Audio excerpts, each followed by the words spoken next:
بسم اللہ الرحمن الرحیم انا انزلناہ فی لیلۃ القدر وما ادراک ما لیلۃ القدر لیلۃ القدر خیر من الف شہر۔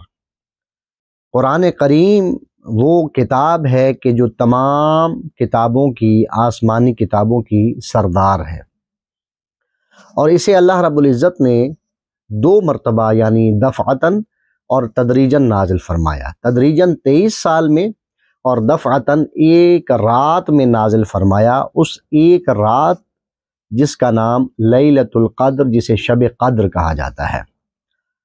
شب قدر کو آخری طاق راتوں میں تلاش کرنے کا حکم ہے، جو روایات معصومین علیہم الصلاۃ سے مروی ہیں۔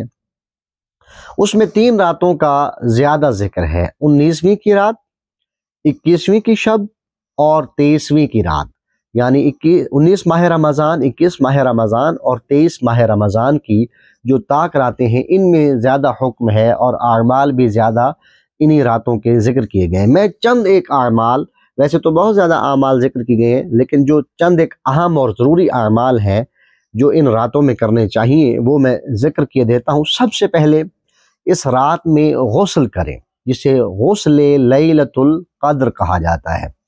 یہ مردوں اور عورتوں کا ایک ہی طریقہ ہے، سر اور گردن کو دھوئیں گے، اس کے بعد رائٹ سائڈ آگے پیچھے سے پاؤں تک، اس کے بعد لیفٹ سائڈ آگے پیچھے سے پاؤں تک۔ اس پوری رات میں شب بیداری کرنا یعنی ساری رات جاگنا بھی ایک عمل ہے، اور اس رات کا ہر عمل 1000 مہینوں کے اعمال سے افضل ہے۔ اس رات میں انفاق کرنا یعنی صدقہ کرنا، اللہ کے راہ میں خرچ کرنا بہت بڑی عبادت ہے۔ اس شب کے اندر کچھ چونکہ مشترکہ اعمال ہیں اور کچھ مخصوص اعمال ہیں۔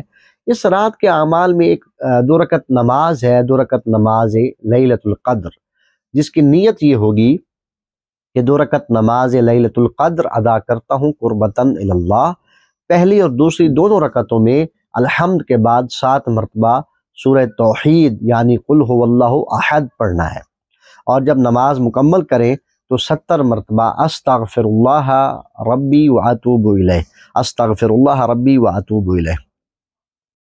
اس شب کے اندر 1000 مرتبہ سورہ قدر کی تلاوت کرنا، یعنی انا انزلناہ فی لیلۃ القدر، اس سورہ کو 1000 بار پڑھنا مستحب ہے۔ دعائے جوشن کبیر کی تلاوت مستحب ہے، دعائے ظہور امام زمان پڑھنا مستحب ہے، زیارت امام حسین علیہ السلام اس شب میں کرنا اور پڑھنا مستحب ہے، اور اس رات میں مستحب ہے کہ 6 دن کی قضا نمازیں یعنی 100 رکعت اگر انسان ادا کرے تو بہتر ہے کہ مستحب نمازوں کے بجائے انسان اپنی قضا 6 دن کی نمازیں ادا کرے۔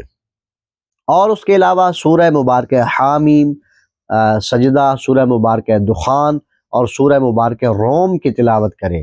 فرمایا کہ جو شخص ان سورتوں کی تلاوت کرے وہ اہل بہشت میں سے ہوگا۔ اور کچھ مخصوص اعمال جیسے کہ قرآن مجید کو سر پہ رکھ کر دعائیں پڑھنا، قرآن مجید کو سامنے رکھ کے دعائیں پڑھنا، وہ آپ اعمال کی کتابوں میں اور بالخصوص مفاتیح الجنان سے دیکھ کے اعمال کر سکتے ہیں۔ کوشش کریں کہ آج کی رات میں نماز شب قضا نہ ہو، لازماً آپ نماز شب بھی پڑھیں، شب بیداری کریں، اور آج کی شب کوشش کریں، چونکہ لوگ مجتمع ہوتے ہیں، جمع ہوتے ہیں مساجد اور امام بارگاہوں میں، غیبت کا اہتمام نہ کریں۔ آج کی شب غیبت نہ کریں، چغل خوری نہ کریں اور جھوٹ سے پرہیز کریں، اس لیے کہ آج کی رات جہاں آپ نیک اعمال انجام دینے کی شب ہے، تو اپنے اعمال کو حبط اور ضائع ہونے سے اور ضبط ہونے سے بچائیں۔